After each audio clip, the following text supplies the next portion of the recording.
देखो, जब भी तुम जापान के बारे में सोचते हो तो तुम्हारे दिमाग में क्या आता है?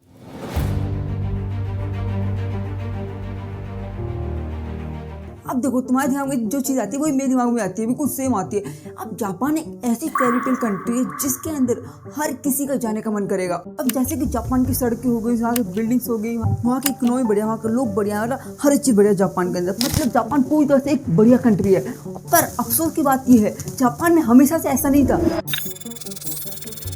1945 में जापान पे जब 2 न्यूक्लियर बम गिराए गए, उसके हिरोशिमा और नागासाकी पे, तो उस टाइम का जो मंजर था बहुत ही यार डरावना सा था, और इस मंजर को जो भुलाया नहीं जा सकता, इतना ज़्यादा डरावना था। पर फिर भी जापान ने इन सब चीज़ों को पीछे छोड़ा और जापान आज के टाइम पे बहुत आगे आ चुका है। वहीं पे इन सब की तस्वीरें देखो, पहले के अभी की कितनी ज़्यादा बदल चुकी हैं।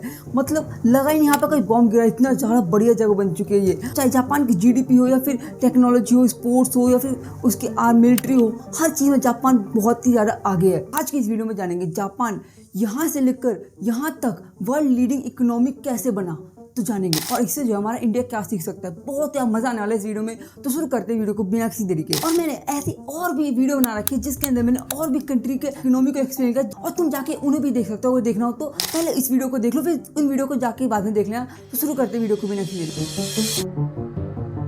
और जापान का जो इंफ्रास्ट्रक्चर है वो बहुत ही ज़्यादा बढ़िया है। पर जापान का इंफ्रास्ट्रक्चर हमेशा से ऐसा नहीं था। और इससे पहले जब 1945 में जापान पे 2 एटॉमिक बम गिराए गए, हिरोशिमा और नागासाकी पे, जापान पूरी तरीके से डिस्ट्रॉय हो चुका था। अब इस चीज़ ने कंट्री के देश भर के लोगों को हिला के रख दिया था। पर फिर भी जापान ने इस चीज़ को पीछे छोड़ा, जापान आगे बढ़ गया। अब यहाँ से लेकर जापान एक लीडिंग इकोनॉमी बन चुका है। वो अब देखो, इस रैपिड ग्रोथ के पीछे की जो मेन इंपॉर्टेंट रोल जो प्ले करता है वो गवर्नमेंट बहुत इंपॉर्टेंट रोल प्ले करता है। अब वर्ल्ड वॉर 2 के बाद जो जापानीज गवर्नमेंट थी उसने स्विफ्ट और स्ट्रेटेजिक एक्शन अपनाए। अब वो जो है कंट्री को फिर से वापस से रीबिल्ड कर सके। तो चलो समझते हैं जापान ने कैसे प्लानिंग करी और किस चीज पे ध्यान दिया, तो जानते हैं। अब जापान ने मिक्स्ड इकोनॉमी बनाना शुरू कर दिया। अब जहाँ पर जो गवर्नमेंट थी वो इंडस्ट्रीज को गाइड करती थी through strategic five year plan. The ministry of international trade MITI ने अब उन्होंने steel, ship building and electronic जैसे सेक्टरों पे ज्यादा फोकस किया। अब उन्होंने इस इंडस्ट्री को तेजी से ग्रो कराने के लिए बहुत सारे ऑफर्स निकाले, सब्सिडीज प्रोवाइड किए, साथ ही में टैक्स ब्रेक्स किए, ताकि इन इंडस्ट्रीज की जो ग्रोथ है वो बहुत तेजी से हो, इसलिए ये चीज प्रोवाइड की। अब जापान ने एक बहुत ही बढ़िया चीज करी। अब जापान की जो बढ़ती इंडस्ट्रीज थी उनको प्रोटेक्ट करने के लिए बहुत सारी पॉलिसीज लाई। अब जैसे कि टैरिफ एंड इम्पोर्ट रेस्ट्रिक्शन के थ्रू जो है मदद किया। साथ ही बाहर की जो कंपटीशन, बाहर की कंपनी से जो कंपटीशन आने वाला था उससे भी बचाए रखा। साथ ही इस कारण से जापान जो है आज के टाइम पे एक एक्सपोर्ट मैन्युफैक्चरिंग लीडर बन चुका है। अब जापान ने जो है भर भर के पैसा इन्वेस्ट किया अपने इंफ्रास्ट्रक्चर पे। अब जैसे कि रोड्स हो गए, रेलवेज हो गए, पोर्ट्स बनाए, बहुत सारी चीजें बनाई। अब इससे जो है जापान ने एक इंडस्ट्रियल नींव रख दी। अब जापान की जो गवर्नमेंट है उन्होंने कोलैबोरेशन किया प्राइवेट इंडस्ट्रीज के साथ, और इस कोलैबोरेशन को जो है जापान INC के नाम से कहते हैं। इस कोलैबोरेशन में जापान की बड़ी बड़ी कंपनीज को बहुत ज़्यादा हेल्प किया ग्लोबली स्केल करने के लिए। अब जैसे कि टोयोटा होगी, सोनी होगी, जो कि ग्लोबल लेवल पे बहुत ज़्यादा बड़े लेवल पे काम कर रही थी, एक्सपोर्ट कर रही थी। और इन सभी कारणों के कारण जो जापान है वो एक एक्सपोर्ट हब बन पाया। अब देखो, ये सब तो मेन चीज थी। अब दूसरा आता है education and workforce development. Japan का दूसरा ये फैक्टर है कि जापान ने बहुत भर भर के पैसा खर्च किया, इन्वेस्टमेंट किया वहाँ की अपनी एजुकेशन पर, वहाँ की नहीं अपनी एजुकेशन में बहुत सारा पैसा खर्च किया। अब जापान की जो हाईली प्रायोरिटी थी वो थी highly educated and skilled workforce होना। अब 1960s तक जापान की जो लिटरेसी रेट थी वो बहुत तेजी से बढ़ गई। अब इसका मतलब ये है कि जापान में सबके सब पढ़े लिखे हो गए, मतलब सबके सब थोड़े बहुत रह गए पर बाकी सारे पढ़े लिखे हो गए थे। अब और उन्होंने साथ ही में टेक्निकली एजुकेशन और इनोवेशन के ऊपर ज़्यादा ध्यान दिया, जिसके कारण जो जापानीज कंपनीज थी वो टेक्नोलॉजी और मैन्युफैक्चरिंग में वर्ल्ड लीडर बन पाए।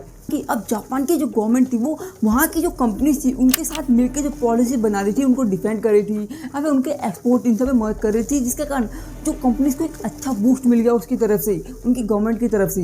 गवर्नमेंट ने सपोर्ट किया और कंपनी ने बहुत अच्छा खासा प्रदर्शन दिखाया, परफॉर्मेंस दिखाई, जिसके कारण उसकी इकोनॉमी बहुत तेजी से बूस्ट कर गई। और जैसा कि तुम जानते हो कि जापान का वर्क कल्चर बहुत ज़्यादा खतरनाक सा है। मतलब कि बंदे जो काम करने के लगे रहते पूरी तरीके से। मतलब फोटो देखो, मतलब बंदे उनको टाइम ही नहीं मिलता, मेट्रो पे सो जाते हैं, खाना पीना खाते हैं उनको सो जाते हैं मेट्रो पे।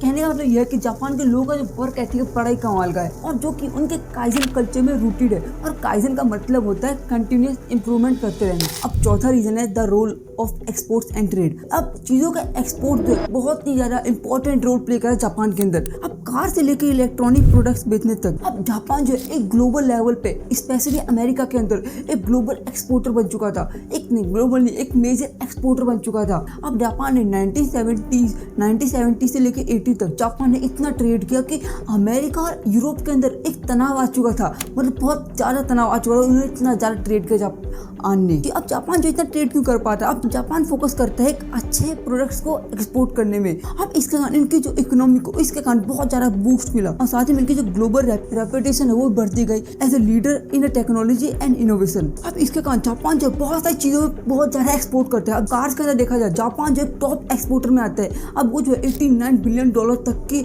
वैल्यूज तक कार बेचता है, मतलब उनकी वैल्यूज इतनी होती है। और साथ ही में जो मैकेनरी सामान होते हैं, अब जापान जो है इसके अंदर सेकंड टॉप एक्सपोर्टर है with the value of $38.5 billion के पास। और साथ ही में इंटीग्रेटेड सर्किट्स हो गए, जापान जो है 30 नंबर पे आता है एक्सपोर्ट करने के मामले में। साथ ही में जो मोटर व्हीकल्स के जो पार्ट्स होते हैं, एक्सेसरीज होते हैं, जापान इसके अंदर 4th नंबर पे आता है विद वैल्यू ऑफ $30.6 बिलियन के बाद। फिर साथ ही में रिफाइंड पेट्रोलियम हो गया, जापान इसमें 5th नंबर पे आता है $14 बिलियन के साथ, जिसके कारण जापान की जो इकोनॉमी इतनी तेजी से बढ़ पाई थी। इसके कारण जापान जो आज के टाइम पे $4 ट्रिलियन से भी ज्यादा बड़ी इकोनॉमी बन चुका है। पर क्या जापान में सब कुछ ही अच्छा है? नहीं, जापान में कुछ दिक्कतें भी हैं। अब जापान का सबसे बड़ा प्रॉब्लम ये है वहाँ की एजिंग पॉपुलेशन, जापान की एजिंग सोसाइटी। अब जापान का जो वर्कफोर्स है वो धीरे धीरे करके नहीं, वो बूढ़ी हो गई है। मतलब जापान का जो बहुत सारे लोग जो है वो बूढ़े हो गए हैं। अब देखो इसके कारण हो क्या रहा है, जो लेबर्स की वो शॉर्टेज हो रही है और साथ ही में जो सोशल सर्विसेज है उनका जो प्रेशर है बहुत तेजी से बढ़ रहा है। अब जैसे कि बूढ़े लोगों का जो हेल्थ केयर हो गया एंड पेंशन हो गया, उस पर ज़्यादा ध्यान देना पड़ रहा है। और ये जो चीज़ है जापान के लिए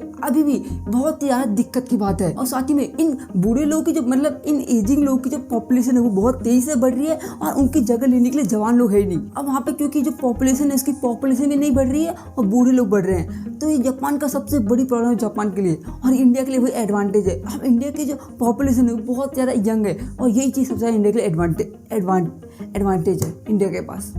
जापान के ये एडवांटेज नहीं है। अब देखो जापान की इकोनॉमी इतनी तेजी से ग्रोथ कर पाई है, अब इससे जो हमारा इंडिया क्या क्या सीख सकता है। जैसे कि जापान को देखो, अब गवर्नमेंट और बिजनेसेस के अंदर जो है एक स्ट्रॉन्ग कोलैबोरेशन था, जिसके कारण जो है वहाँ की ट्रेड को, वहाँ की इंडस्ट्रीज को बहुत ज़्यादा सपोर्ट मिला और जिसके कारण जो है जापान इतनी तेजी से आगे बढ़ पाया। और साथ ही में जो हमारा भारत है वो भी सेम चीज़ कर सकता है, वो मेक इन इंडिया प्रोडक्ट्स बना के, मतलब हमारी चीज़ हम लोग यूज़ करें, मतलब बाहर की चीज़ यूज़ करने की जरूरत ना पड़े। इससे जो है हमारी इकोनॉमी को बहुत अच्छा फायदा हो, हम बाहर की चीज़ यूज़ नहीं करेंगे तो। और साथ ही में जो गवर्नमेंट है फोकसिंग करे इंडस्ट्रियल डेवलपमेंट को लेकर। और वहीं पर साथ में हमें जो है बहुत अच्छा खासा पैसा इन्वेस्ट करना पड़ेगा एजुकेशन के अंदर। अब जैसे कि टेक्नोलॉजी हो गया, इंजीनियरिंग फील्ड्स हो गए, हमें जो है स्किल लेबर की बहुत ज़्यादा जरूरत है। आज की वीडियो के लिए बस इतना ही। अगर तुम्हें वाली वीडियो अच्छी लगी तो वीडियो को लाइक करना और चैनल सब्सक्राइब करना और तुम बताना हमारा इंडिया क्या कर सकता है और क्या चीज़ें कर सकता है जिसके कारण वो जो है $5 ट्रिलियन $10 ट्रिलियन की इकोनॉमी बन जाए और जापान को पीछे छोड़ दे। और आज से इस वीडियो के लिए बस इतना ही। अगर तुम्हें वाली वीडियो अच्छी लगी वीडियो को लाइक करना और चैनल सब्सक्राइब करना। तब तक मिलते हैं लेकिन और इस वीडियो में, तब तक लिए बाय बाय टाटा।